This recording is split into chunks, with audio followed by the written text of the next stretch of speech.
time for the Severe MMA preview show with Sean Sheehan, Spencer Kite, Harry Powell, and your host, Ian O'Neill.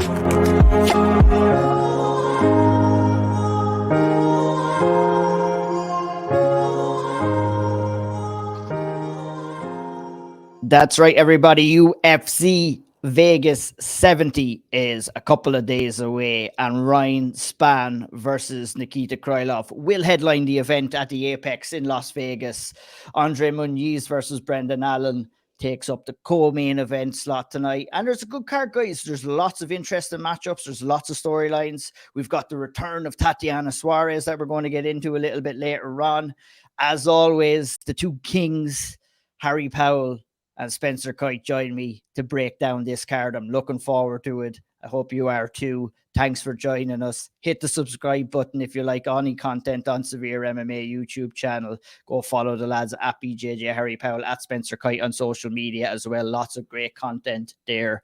Lads, we're getting we're right in the midst of it now. The run of 8-9 UFC shows. I can't remember what this is. I don't know, is it 4? Is it 5? I'm not too sure, but we're in the midst of it right now. A lovely little warm-up card at the UFC Apex for some of the madness that's going to be happening next weekend at UFC 285.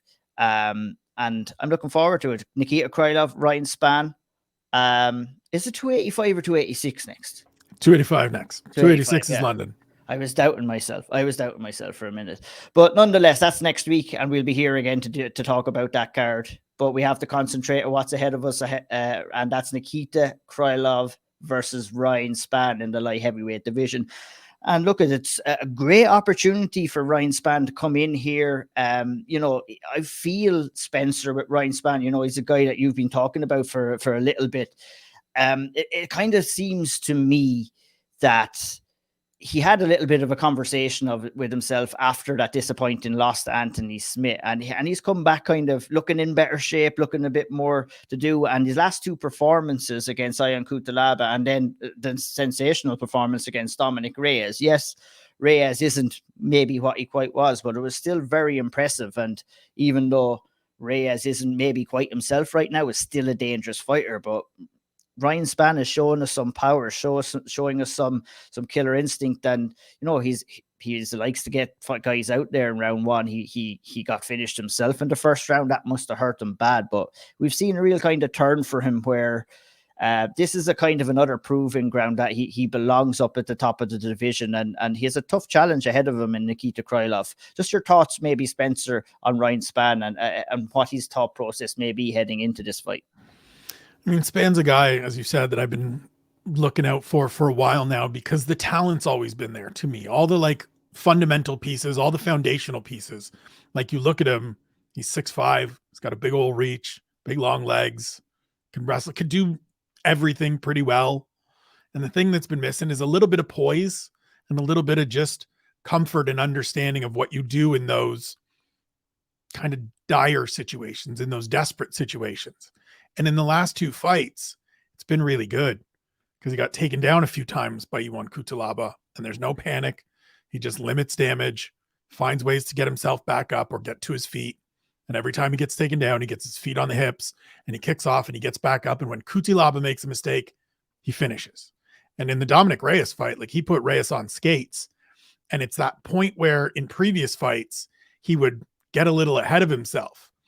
And as soon as I was watching it back this morning, as soon as he lands the shot that sort of stumbles Dominic Reyes, you hear Sayif Saud start to talk, and he's going to start giving Ryan the instructions of be calm here.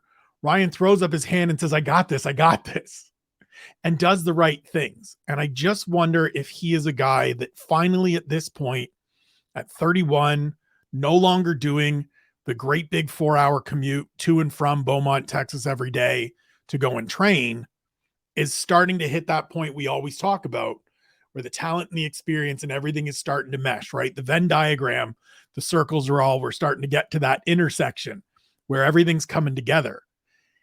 All the pieces are there. This is, as you said, another test, another big test, because Krylov's kind of the same guy, right? Been around for a while, had some moments, stumbled in some others. He's Krylov's the favorite in this one. This is another shot where Ryan Spann, people people aren't expecting him to get this one done because we've seen the stumbles. And I just wonder if this is where he finally sort of takes that next step forward. Yeah, it's a wonder that I have as well, but you could definitely see the turn in kind of mentality, and that shows in the performances as well. Harry, his opponent Nikita Krylov himself, he flirted with the top of the division with some while, obviously got defeated by Magomed Ankalaev and Paul Craig, but responded back with good wins over Alexander Gustafsson and a really good win, in my opinion, against the always tough Volkan Ozdemir. He himself is trying to probably prove to himself, really, not to anybody else, that he belongs where he belongs, and that's at number 6 in the light heavyweight rankings. But a win for either one of these gentlemen means that you're going into the top 5, you're hitting to the elite status of the division, and it's going to be very interesting to kind of see how it plays out. Your thoughts on Nikita Krylov and his chances in this fight, Harry? To me, this is both really a question about fight IQ. It really is. Like, Krylov can sometimes go out there, stay behind his jab, and look for big power shots, right? He could do a bit of wrestling. On the ground, he's defensively aware, unless it's Paul Craig, but what the fuck are you going to do? Like, these things happen, right? Whatever. He goes in against Ozdemir and has like a tale of two fights. He has a bit of a barn burner, and he has a bit of that Ozdemir style, and then he goes out and he's like, I'm just going to win now. I'm just going to do the things I need to do to win. And I think for Krylov, it's sort of for Krylov, I'd like to see him dial back a little, just searching for power shots, just searching for big right hands, just searching for these knockout finishes. And for Ryan Spann, I think I'm searching for him to be more cognizant of his transition moments. We've seen against Johnny Walker that he should have finished that fight 3 or 4 times from really, really solid positions on the ground, and just maybe got a touch ahead of himself in those transition moments, and then paid for it because Johnny Walker was able to escape so dramatically. And so I think for Ryan Spann, I echo what Spencer says here. I think the ceiling for Ryan Spann is higher than Krylov. I think we've kind of seen against the Magomed Ankalaev where the ceiling of Nikita Krylov is. Whereas if he can't win that footwork battle, if he isn't able to just athlete or power through that footwork battle, the technical capability just isn't there for the elite echelon of the division. And that's fine, right? Not every fighter can be there. But I think for Ryan Spann, as Spencer said, we've talked a little bit about sort of primes for fighters. And as fighters go up the weight classes, their prime comes a little bit later in their lifetime. And so as Ryan is post that 30 now, and he's starting to mature, the man strength is really starting to fill in. And as Spencer said, he's relocated enough that his life is sort of centered around that training rather than centered being in a commute all the time. It feels like the ceiling could be higher for Ryan Spann. Will it be? I don't know, because with Krylov, if you go out there and you look to start a war, he is more than happy to engage you in one. And I'm not sure that's the right approach for either fighter here. But if Ryan Spann is able to go out, stay behind his shots, look for his transitions, wrestle a little bit, mix things up. He has vast power, like Krylov has. But I think that Ryan Spann has more overall overarching skills. It's just whether, as Spencer said, he can put them all together on the night. Yeah, it's interesting to see. It's like both of these fighters, to me, kind of have put themselves in positions where they've both won and lost fights in the actual same fight. I think the example with Krylov would be, the prime one would be against Paul Craig. And as you described, Harry, it would have been Johnny Walker for Ryan Spann as well. And also to kind of piggyback off what Spencer said as well, is that, we see notorious late bloomers that in the past that have come on and who've tried and failed and maybe went on little runs. And, let me think, fighters that have come to mind would be that of Rafael Dos Anjos or maybe Charles Oliveira, who've had their disappointments in there. Now, I'm not trying to put Ryan Spann in that kind of, because both of those gentlemen went on to be champions, but I feel that we're kind of in the midst of that with Ryan Spann right now, where he's had this kind of come to Jesus moment with himself and figured everything out, like you said, Spencer, getting the gym right, getting his preparation right, calming himself in fights, not being a loose cannon in there. And, you need that perfect accumulation for everything to kind of click. Do you agree with the odds in this, obviously, as you mentioned, and we will be recording our picks and plays fairly soon, so we can talk about this a little bit more. Do you think it's unfair based off what we've seen? It's pretty much a pick 'em fight, but are you surprised or not surprised to see Ryan Spann come in here as the underdog? I'm happy to see Ryan Spann come in here as the underdog. I mean, not to tease the next show that's coming out on this network, but I'm happy to see Ryan Spann be the underdog. I mean, it makes sense, right? Nikita Krylov's a little bit ahead of him in the rankings. He's got a knockout win over a much bigger name in Alexander Gustafsson 2 fights back. Had a good win over Volkan Ozdemir last time out. Spann's coming off a win over a guy who's now been stopped in 3 straight, lost 4 straight overall. And then you look at Iwan Kutilaba and you go, okay, that's a guy that's 5-8-1 in the UFC. So as entertaining and as dangerous as he can be, he's not a winning fighter in the UFC. So it makes sense to me. But it's also, as you said, and as I wrote for tomorrow at OSDB Sports, this is that moment. And you said, not to put him in the company of, guys like RDA and Charles Oliveira who went on to win titles. 7 of the 10 current UFC title holders lost fights on their way up to the top of their division. And 9 out of the 10 of them are age 30 or older. The only one that isn't is Brandon Moreno, who lost back-to-back fights and got bounced from the UFC at one point. Now, unjustly, he shouldn't have been, but still lost back-to-back fights. Ryan Spann might just be like, I know it's projecting a lot, and I know it's suggesting a lot, and that's not to say that you beat Krylov and next year the champion, but he might just what's to stop him from being the next guy? Glover Teixeira, for a number of years there after that first title fight, looked like he was just going to kind of be a Ryan Spann type of guy. Win some good fights, lose some fights that maybe he should have won, always entertaining, but then he figured it out and he put those last few steps together and got to where he needed to go. Obviously, John Jones leaves the division. That makes things a little bit easier, but John Jones still isn't here. And so it's just that really interesting period. And I think that applies to Krylov as well, not to make this just Ryan Spann focused, right? Nikita Krylov's only 31 years old, even though he's been around in the UFC, split some time, but made his debut a decade ago. He's a guy that's in that similar position. He went through all the 20s, young, learning, figuring some stuff out. It's only 4-4 since he's come back, but he's faced really great competition. A number of former champions, a number of former title contenders.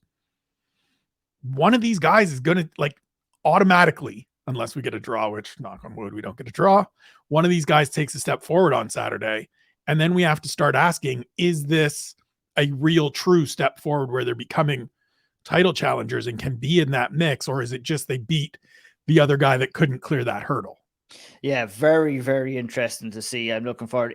The nooks and crannies of the fight, Harry, when you're looking at this main event, what are things that are standing out to you, that stuff that we should be looking at, and maybe some of the advantages and disadvantages that both fighters have?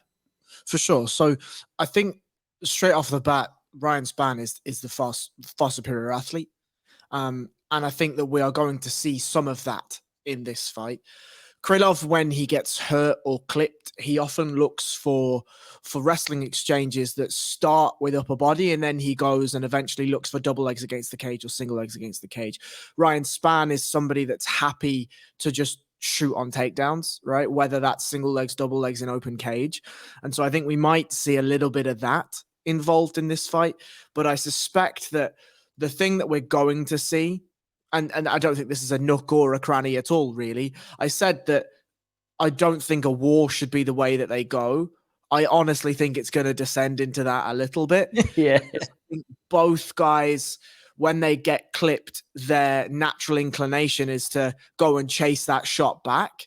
And so, I mean, that can only end in one thing. I do think that both of them will be tactically aware that we have 5 rounds here, and we may see like a cagey first couple of minutes. But then as soon as the first jab or the first right hand lands, I think we're probably off to the races. And I do think we're going to see a mixed martial arts fight. As I said, when Krylov gets clipped, he likes to wrestle. I think Ryan Spann would be happy to counter exchange, to reshoot, reattack, to hit trips in the clinch, to look at all of these types of variations. And then if we get to the ground, I would be really interested to see whether Ryan Spann has been able to shore up some of those pinning positions and to sort of pick and choose where he takes his spots for landing damage. And the same for Krylov, right? They're both very different grapplers. Krylov is happy to be a wrist ride, back body lock type guy. Spann is I'm going to smash you into the ground and then do things to you when you get there. And so it would be very interesting to see what we get if it does hit the ground for, an extended period of time. But I struggle to see more than a bit of a rock'em sock'em robot type fight. Yeah, both of them, as I'd like to call it, they have a case of the Johnny Walkers when they do get clipped here and they go a little bit mad. And it'll be interesting to see. That's the important thing I feel in this fight is remaining calm in the chaos and just kind of playing out those positions. It'll be very interesting to see. It's a main event maybe that doesn't stick out on paper, but I'm looking forward to it. It's an interesting stylistic matchup, and I think there's a story brewing here with Ryan Spann where there is a space at the top of the light heavyweight division that's going to develop over the course of the next year or two, and they have to be filled up by some fighters. And I think with a win here, it'll really kickstart Ryan Spann in the push for the title. So that's very interesting. In the co-main event, we have Andre Muniz, the submission specialist, against another kind of submission specialist, Brendan Allen. Two guys who are not shy of taking it down to the ground. I guess my first question for you, Spencer, is with all due respect to Brendan Allen, you're coming in, you're fighting another, if you're Andre Muniz, you're fighting another ranked guy at the time in Uriah Hall, and you beat him. But by a lot of terminology and a lot of opinions, that the performance wasn't really that exciting. He did what he had to do. He won. He took down the striker, but it seems to me that maybe, for lack of a better term, being a little bit punished and a step down in competition here, or maybe are the UFC matchmakers looking at Brendan Allen as a guy that they feel Muniz won't have as much success with on the ground and might force him into some striking exchanges? How do you feel about that, and how do you see this fight? I mean, I'm going to steal from Harry because this is his constant sort of push that the UFC always wins. So if Andre Muniz wins, 6-0 in the UFC, 9 or 10 fight winning streak overall, guy's back, away we go. You, me, and Sean taped a episode of The Contender about this guy going into that Uriah Hall fight. And here we are a year later being like, oh man, he's finally back. The other part, and if Brendan Allen wins, then he beat the guy that was 5-0 in the UFC and already ranked in the top 15. And now he's 9-2 in the UFC and on a 4-fight winning streak, and away we go. I think for me, this is a little bit of Andre Muniz has been passed up by a bunch of guys in the division. We've seen some fighters kind of leapfrog him, right? Roman Dolidze came out of nowhere in the last, sort of not out of nowhere, but put a good run together in the last 4 months, 5 months of last year to move into the top 10. We've seen Dricus du Plessis, who is on this card next weekend. He's put some wins together to get into that mix. Nasruddin Imavov has had a little bit of a come up. Sean Strickland has continued to rise forward from where he was the last time Andre Muniz fought.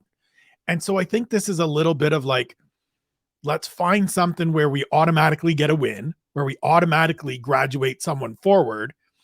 And I think Muniz knows that he's in a little bit of a position with that Uriah Hall fight of like, I can't be calling my shots. Like, I don't have anything here where I get to say, no, I need to face somebody ahead of me. Because one, there's nobody ahead of him that is, unbooked or going to be taking that fight.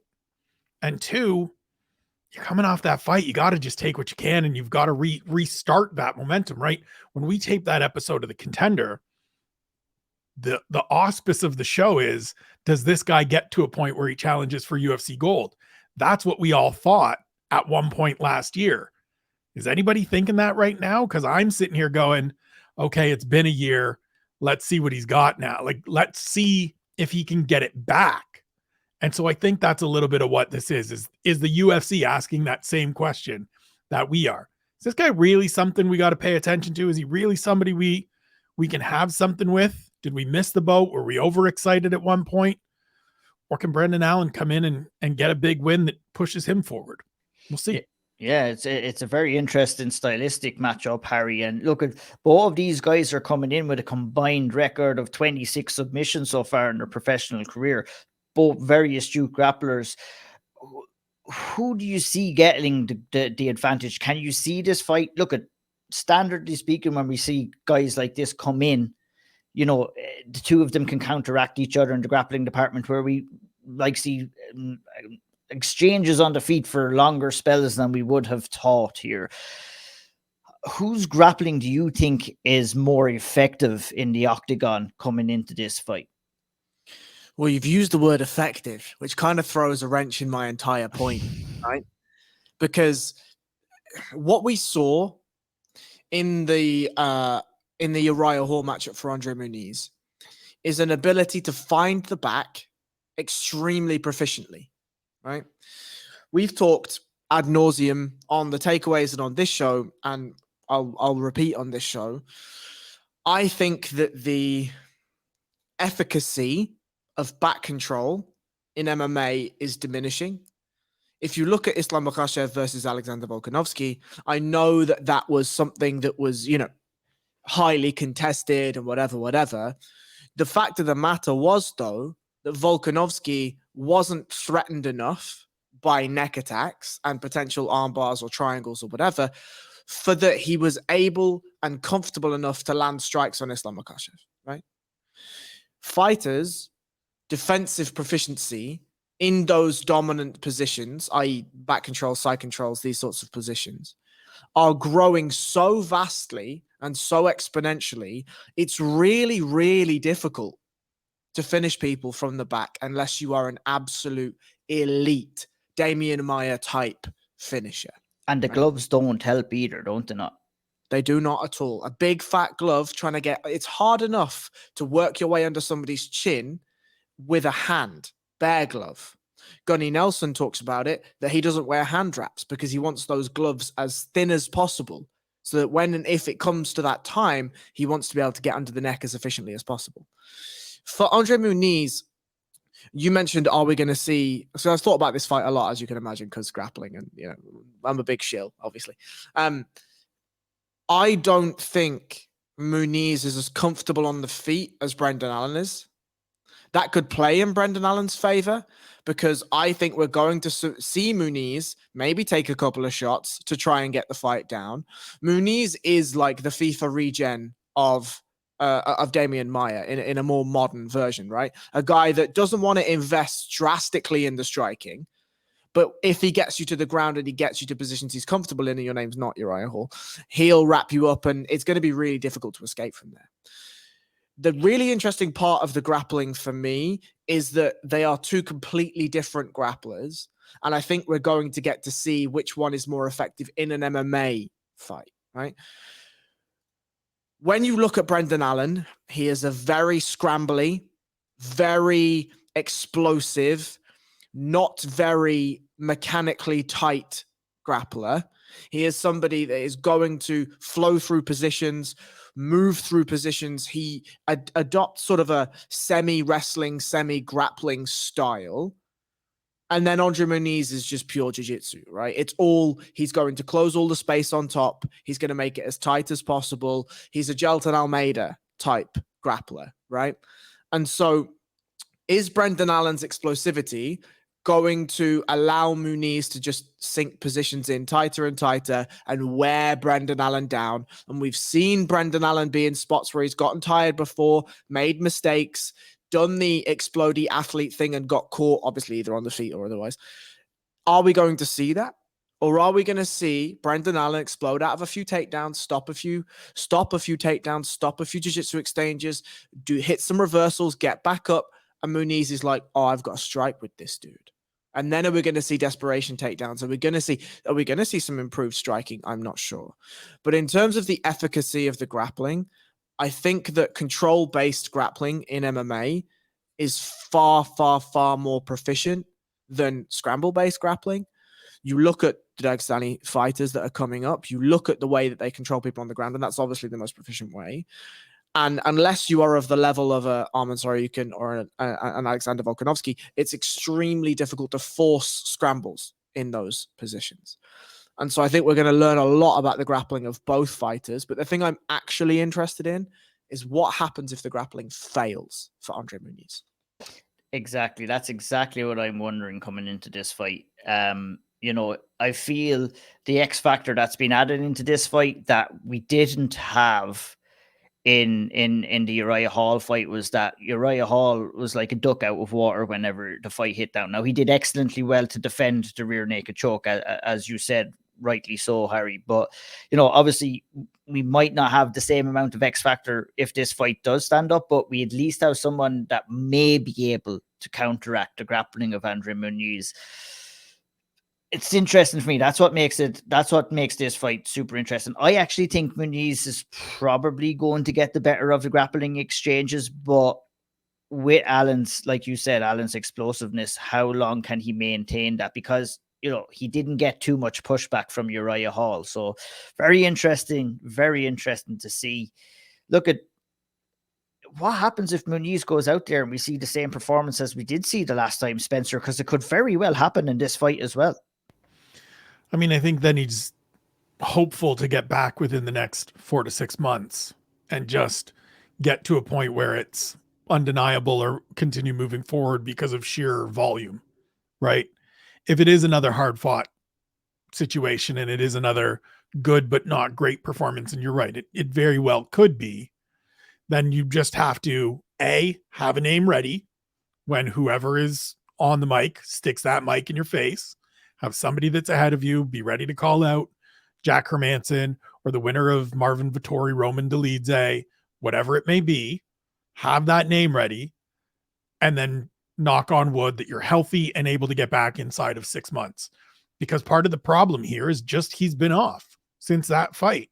And these divisions, even the ones that are terrible, like middleweight, just keep going forward, and 1 or 2 people are going to move forward. And so he's got to, I mean, option 1, have a great fight, get back to finishing dudes in the first round, snatch up an armbar, get Brendan Allen out of there, and then still have a name and be back in 6 months.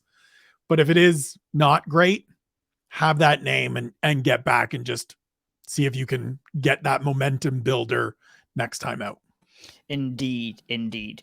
Well, guys, we know at this stage it's almost tradition that the mid-fight on the main card is going to be 2 meaty men throwing meat at each other, and this time Augusto Sakai and Dontel Mays have been drawn in the mid-card heavyweight showdown slot.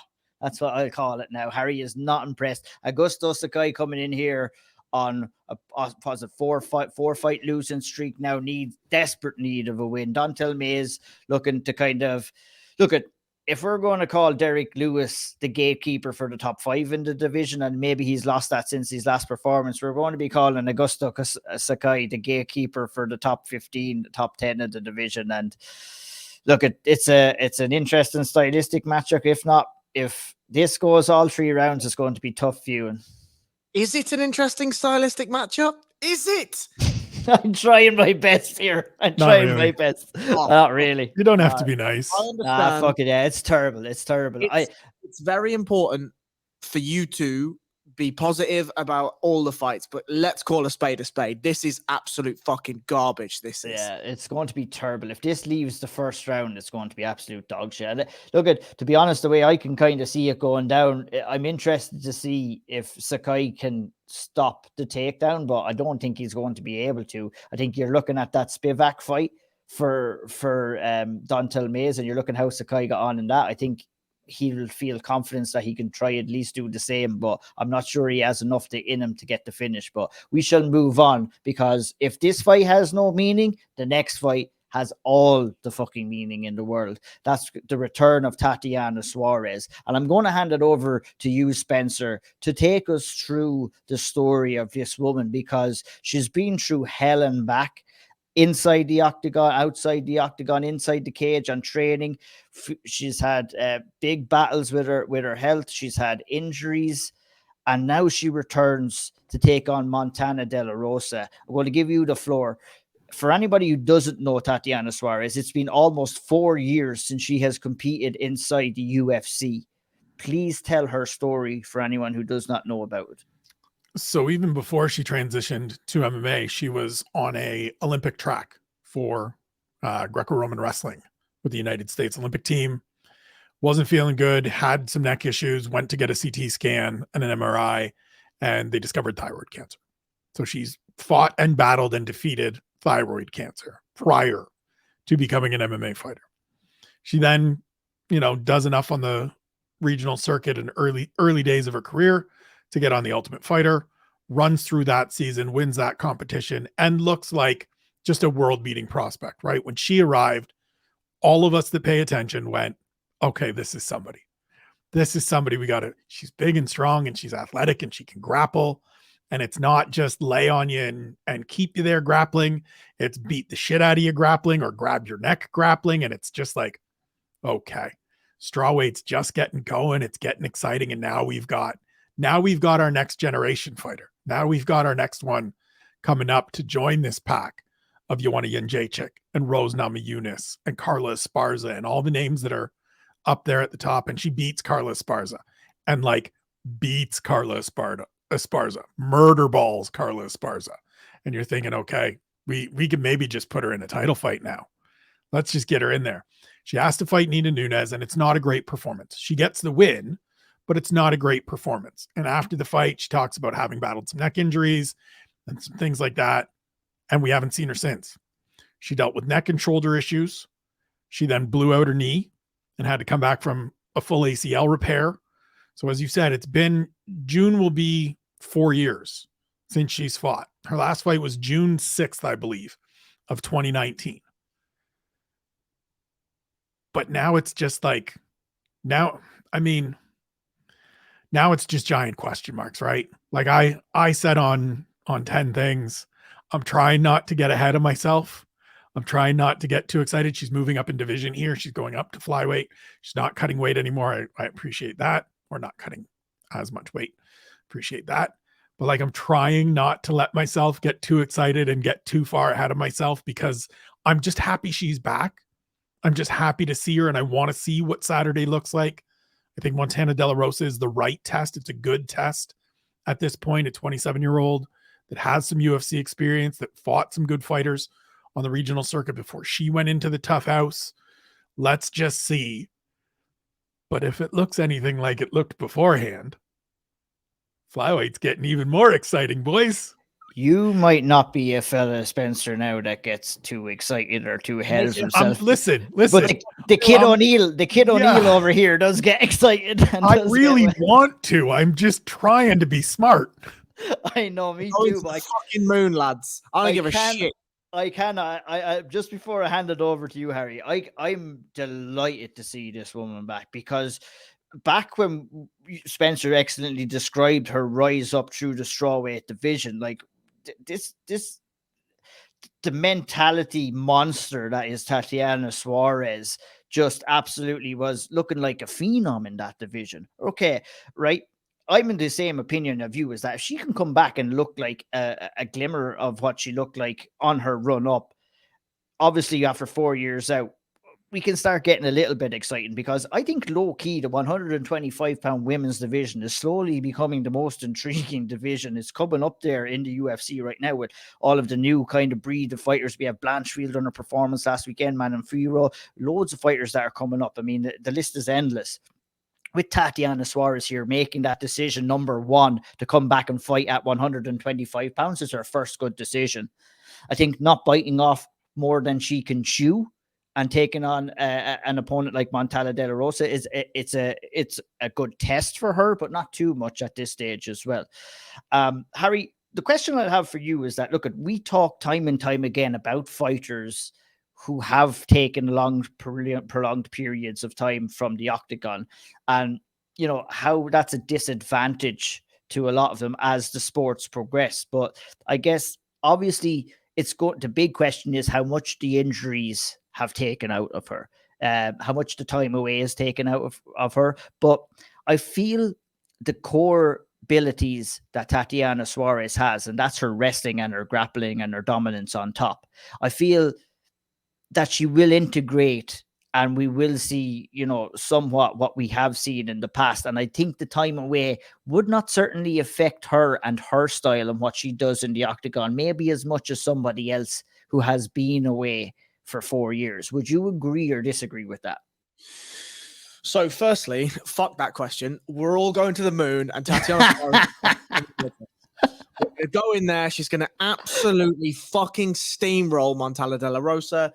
Monday morning, the severe spotlight is almost certainly going to be Tatiana Suarez, and that's fucking it. Like, anyway, back to being I love it. My thoughts on Tatiana Suarez are that it's sort of my thought on modern MMA, right? And that's that if you are an elite level grappler, and that's the core foundation of your MMA style, then you are going to be streets ahead of people that are either neglecting that grappling or are using it as a function for other things, right? The other thing I think that's very interesting about Tatiana Suarez is she trains and is in a relationship with Patchy Mix. And that's a man who transitions everything fantastically, right? Transitions everything together fantastically well. Jesus, I'm so excited. I can't get my fucking words out. We saw against Jimmy Gallagher that Patchy Mix was able to go to the well a number of times with a very, very high risk move in a guillotine and managed to eventually pull it off after making a number of alterations, after failing a number of times and still being able to scramble back up to good positions. So if there's somebody that is staying at the cutting edge and quite literally bringing that cutting edge information home, it's somebody like Patchy Mix, right? And I get the impression from Tatiana Suarez, who, let's be honest, is essentially a lifelong martial artist, having wrestled in high school, wrestled in college, being on that Olympic track program. It's not like you just get injured and then you're like, I'll just sit on the couch and eat chips, I guess. I'm not going to follow MMA. I'm not going to follow this. I'm not going to follow that. I'm not going to do any of this thing. It's not like her head has just been checked out for 4 years. One of the things we've talked about with Johnny Bones Jones is like, what's he done? Has he trained? Has he been in and around the scene? Has he followed the sport? Probably is the answer, but we don't know that. Whereas I get the impression from Tatiana Suarez that this is a very much I live and breathe this type of thing. And so whilst Dominic Cruz may disagree with me, but I do think ring rust is a real thing. And we may see some of my timing's not quite there, or we're in this thing and we're in the lights and the cage and the door's locked and there's a lady that's actually trying to take my fucking head off and all of this stuff. That may take a little bit of working out, but boys, we've got 15 minutes. That's a long old time for Tatiana Suarez to do Tatiana Suarez things, And I'll tell you something for nothing as well, Harry. Macy Barber had Montella De La Rosa up against the cage after 50 seconds of their last fight. And if that happens in this fight, it's all over. It's all over. She cannot allow Montella De La Rosa. Let's speak about her for a bit. What she's going to have to do is obviously fight at range, not have her back against the fence at all. She's going to have to stay on the inside of that black line that goes around the octagon. And if she gets into that area of the other side up against the cage, it's done.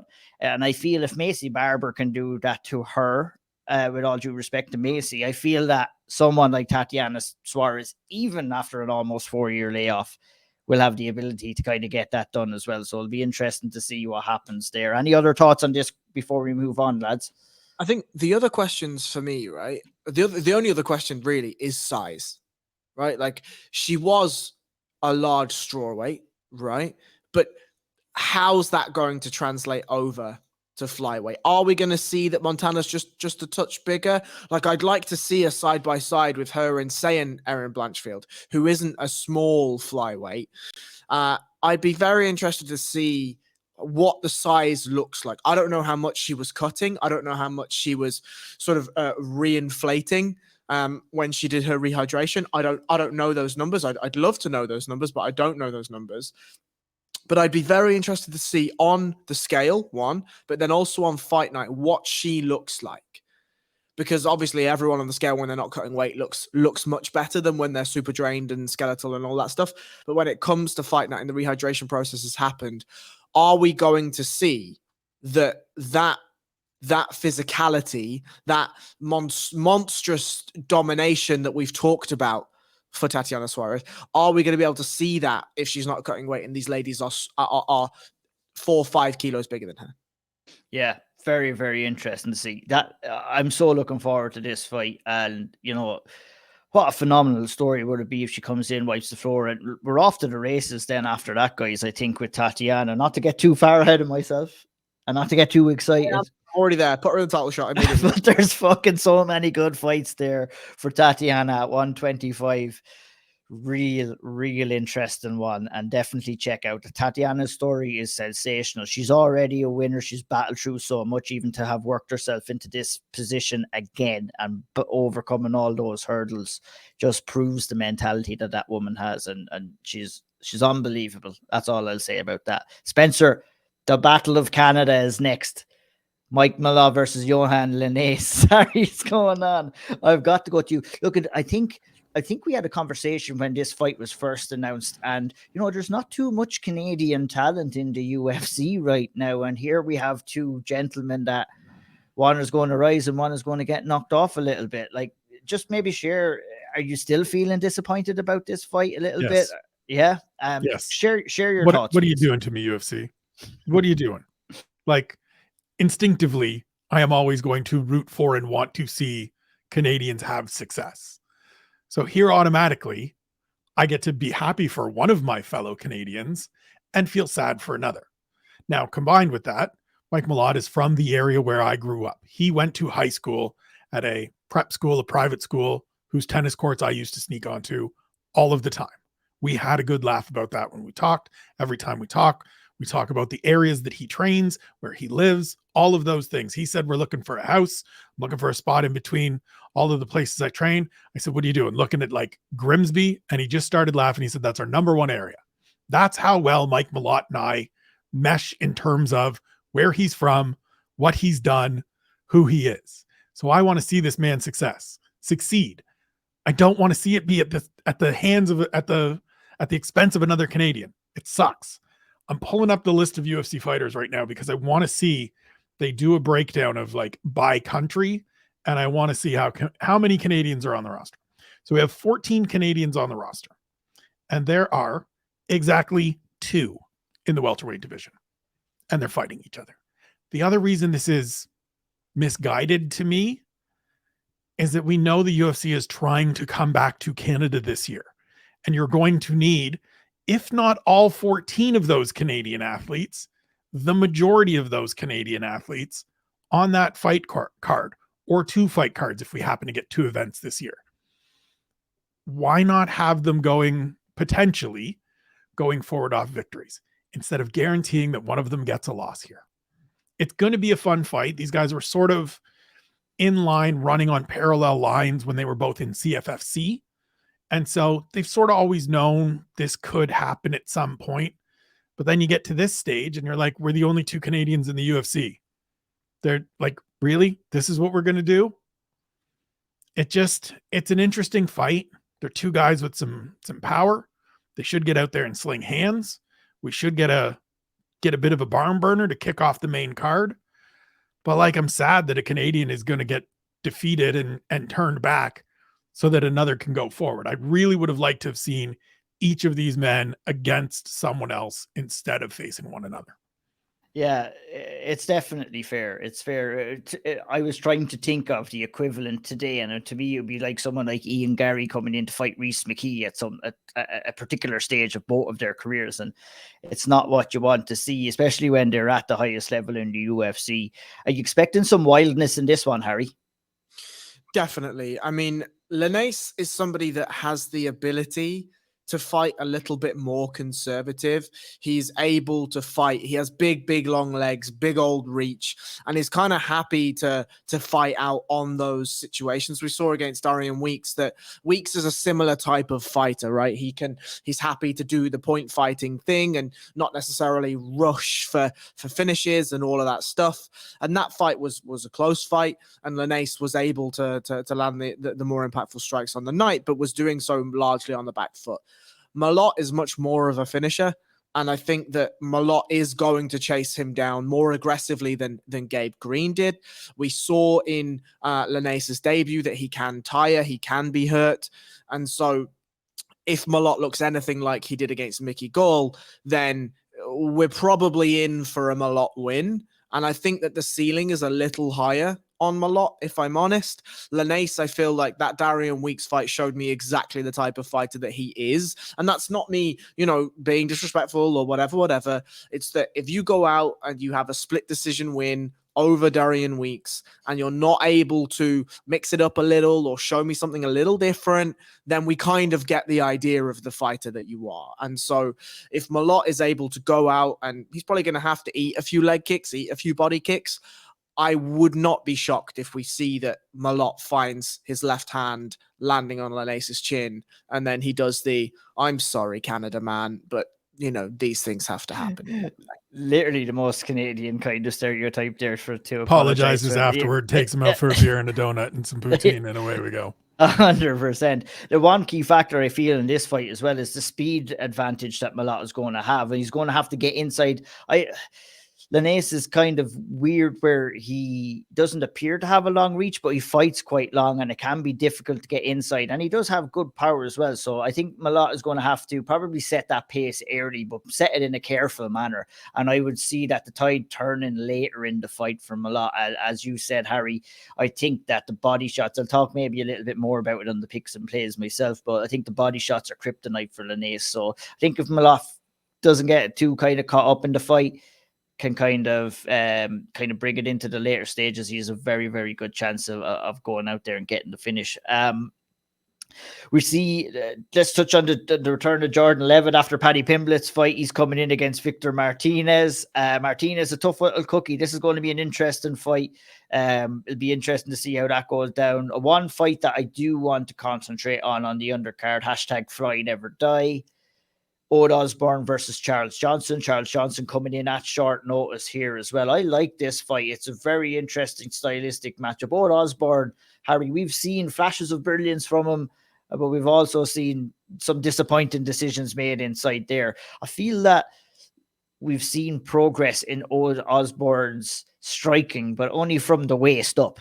Lots of head movement, lots of arm movement, very little footwork to follow. And I think, that's gotten him in trouble, especially in the Tyson Nam fight, where he just played with fire a little bit too much.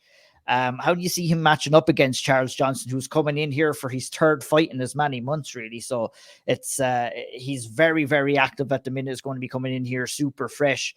Didn't take too much damage in his last fight either. So it'll be interesting to see how he comes in. How do you see this fight going down? I feel like this is a great fight for both guys, right? Because Ode Osborne isn't going to have to worry about any power coming towards him. Charles Johnson isn't a big hitter. I don't think we're going to see illustrious flying knees. I don't think Charles Johnson, from a striking perspective, is going to cause and punish Ode Osborne's sort of sketchy footwork, if you will. Ode Osborne often shows his center line, often finds himself squaring his feet, often circles off the wrong way, and, these sorts of things. Charles Johnson's going to punish him in the grappling realms, right? Charles Johnson, as soon as he sees a hint of square hips, is going to be jumping on those. And I think in the same vein, for Ode Osborne, that's kind of great for him. Because when he knows that there's not a ton of power coming back, he sits down on his shots and he looks to hurt people and he looks to land big. So for me, it's just a question of, okay, who's going to be able to find the timing and find the mistakes first? Because Charles Johnson, being a well-rounded fighter, but he can be touched, he can be hit, you can find him if you put a pace on him. We saw that with Muhammad Mokaev. Now, the grappling of Mokaev is an obvious, tangible there. But I do feel like for Ode Osborne, if he's able to stop the takedown, if he's able to ride the grappling, he is going to be able to find Johnson. And I'm sure that's his route to victory. For Charles Johnson, it's kind of the opposite. It's just let this dude walk himself into a trap, take him down, and bundle him up like a pretzel. And that's the thing. Ode has kind of walked himself into a couple of traps really inside the octagon. It's like, I feel he gets jumped into one last time. He certainly did. He certainly did. And I feel that that's just pushing for the finish too much. Like you were saying, Harry, where he's not worried too much. And the problem is that he kind of fought against Tyson Nam, like he fought in other fighters where they were not the same danger as someone like Tyson Nam on the feet, where I feel he kind of throws wildly in the pocket and stays in the pocket too long. And that's obviously danger for counter shots, and he got cut out the last time. But that's also trouble for takedowns as well, if you're leaving yourself in there too long. And I feel that maybe something that catches him out. Are you looking forward to this one as well, Spencer? So it's an interesting one, you know what I mean? Ode will have to come back. He'll have to show something different after that last fight. He has a couple of different challenges ahead of him here in this one against Charles Johnson. For sure. I mean, like you said, Charles Johnson's third fight since, excuse me, the middle of November last year. Got a win earlier this year against Jimmy Flick. I mean, Ode Osborne is a challenge when he is right and when he is locked in and doing well. He can also not look great, as we've seen a couple of times. And it's not even that he doesn't look great. It's just, as you said, he makes some bad decisions. Made some bad choices against Manel Cape, got finished. Made some bad choices against Tyson Nam, got finished. If he makes some bad choices against Charles Johnson, he's probably going to get finished, because when you're a guy that, you know, we talk about it all the time, chin doesn't regenerate. Chin doesn't get better over time. And so we've seen him get touched up a couple times. And I know Charles Johnson isn't a big one-shot power guy, but he got Jimmy Flick out of there in the first round by just putting a pace on him, by just continuing to ding him up. And look, it was a quick stoppage. Here he's making the face. It was an early stoppage, but he was hurting him and he was putting it on him. And so if we continue, that fight's ended in the second round, because Charles Johnson is just like, great, I can continue to come out here and jab this dude's face off. Now, Ode Osborne will have a reach advantage, probably have a speed advantage as well, because he's quick as can be, but it's still a tough matchup. And I'm really, really curious to see if he can bounce back, because it also feels a little bit to me like this is a chance for Charles Johnson to be like, so you see, I fought that dude in the first fight in his backyard on kind of short notice, and he's supposed to be the best prospect in the world, and I made him go the distance, and he didn't look great. And it wasn't a fight like the fight against Malcolm Gordon where he was fucking around. He actually had trouble with me because I'm a problem. And so we're going to see. Absolutely. And just to kind of piggyback off that performance on Makhachev, it's something I wanted to say about Charles Johnson, which I'm most impressed by, is his composure and his calmness in there when he's winning and when he's losing. His ability to not accept the takedown. Okay, he got taken down a bunch of times by Makhachev, and he got back up a bunch of times as well. Everybody does that. Now, it wore on him in a while, but I was interested. Like, that was the type of fighter, even in defeat, that I was like, yeah, I'm interested in seeing this guy. And gladly he's obliged. He's given us loads of Charles Johnson as well. The fight was Zhalgas Zhumagulov as well, right? He gets his leg kicked off of him to the point that he gets the dead leg from getting kicked in the perennial nerve, and he's just sitting there stomping it out. That's one of those things that we've seen guys at many different points be unable to continue, kind of have that moment of panic. Here he is locked in a super close fight, and he's like, well, I got to deal with this and stay on this guy so I can win this fight. He's a guy that's been around. He knows what to do in there. So this is going to be a really exciting fight on Saturday's prelims. Absolutely. Definitely tune in for that. It's going to be a belter. I'm looking forward to it. Spencer, I'm going to give you the floor to take us through some of the rest of the fights that we have not covered already. What are some of the ones that are highlighted by you, and maybe some people that you're looking forward to seeing fight on the undercard? So as I said, always I'm going to root for Canadians and be happy to see Canadians. So Jasmine Jasudavicius is back facing Gabriela Fernandez, the former LFA champ. You know, it's a fight you're looking forward to. It's a fight I'm looking forward to. I'm always oddly interested in Joe Selecki. I think there's more there, but I'm not sure. So we'll see. He gets a short notice replacement in Carl Deaton III. The one that really jumps out for me is Rafael Alves and Nurulo Aliev, because Rafael Alves is a very good fighter. We've seen him in there with very good competition and fought those dudes hard, choked out Mark Diakese in like 17 seconds, 2 fights back, tough fight against Drew Dober, good fight against Damir Ismagulov. And now he gets a 23-year-old newcomer. And it's probably a little bit of like recency bias for me, but I got a little bit of the PTSD from Hussein Ashkabov last week, coming in and facing a tough opponent in his debut. I like Aliev. I think he looked good on the Contender Series, but you're facing a dude that has 4 times as much experience as you and is a bonkers athlete with all kinds of power and all kinds of finishing skills. So I'm really looking forward to this one, because this is one of those ones where if Aliev comes out and looks great, it tells us one thing. If he struggles, it tells us something else. And Alves is a guy that's going to be there from second one, ready to go. And it should be really good.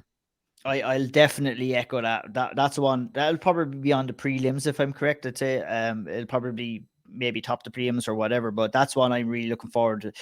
Rafael Alves is a kind of guy that I didn't remember until I started watching tape back on him just to see. And then the minute I seen him, I was like, yeah, this guy is always in exciting fights, win or lose. A little bit of questions around his gas tank, and I think that's what maybe Aliev is going to have to try and maybe get the better of, but he's so explosive. 2 absolutely wild men going in there. So that's going to be a very, very good fight. And that's it. That will wrap us up for the UFC Vegas 70 preview show, guys. As I said, the kid to Krylov, Ryan Spann, interesting main event. Andre Muniz, Brendan Allen vying for a battle to stay or to get into the rankings in the middleweight division. The return of Tatiana Suarez, the Battle of Canada. Lots of interesting ones. Odd Osborne and Charles Johnson. Lots to kind of get our seats sunk into. The lads will be back on Tuesday to break down this card in detail, as they always do every Tuesday, and do such a great job on the Severe Takeaways. You can catch that on the SevereMMA YouTube channel as well, each and every Tuesday, on video and on audio as well on the Patreon. On Tuesdays, Patreon. Yeah, nice. You can catch the audio of this on the Patreon, maybe in a few hours or tomorrow or wherever. And we will be back again next week. Check out all of the Bellator coverage, not to kind of blow the UFC out of the way, but there's loads of Bellator coverage up there. Follow the lads at BJJ Harry Powell, at Spencer Guy, at O'Neill MMA. Lots of shit up on the YouTube. Follow. Hit the SevereMMA Patreon. And we will see you next week for the big one, the return of John Jones.